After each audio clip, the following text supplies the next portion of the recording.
My name is Michael Pollan, and I've been writing about plants for a long time and have been a gardener for an even longer time.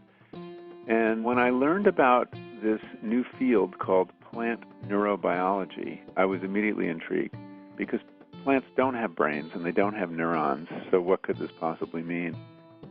So much of our difficulty in understanding plants traces to the fact that they exist in a completely other time dimension than we do.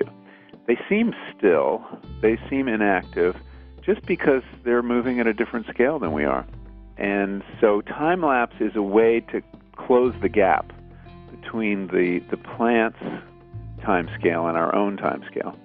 But as soon as you do that, you begin to see the plant for what it is, which is an agent of its own fate and able to sense its environment and move in a certain direction.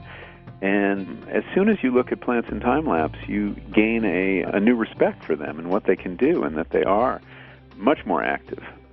This video of the single plant reaching for the pole is striking for a couple things. Watch the leaves as the thing goes on. The leaves look very kind of clenched and tight, and they too are working hard to help the plant reach its goal. But as soon as the hook of the tendril reaches the pole, watch how they change their behavior. Instead of looking so strained and strenuous, they look like they're relaxing. They look very happy all of a sudden.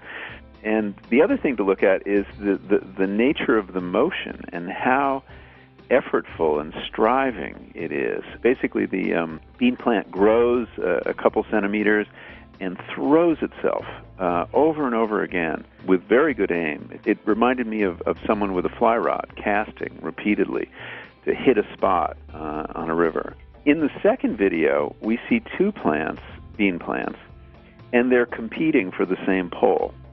And one of them gets the edge and is growing a little bit more quickly, and as soon as it makes contact, the other one seems to lose heart and suddenly stops aiming at the pole, which has been taken in some sense, and starts reaching in other directions behind the pole. You have to look carefully to see this, but it's reaching back in space and does that repeatedly, but there's nothing there. It's very sad, and there's nothing there for it to hold on to.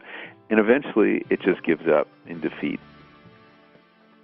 But somehow this plant is aware of its environment and is working really hard, striving to get to that pole.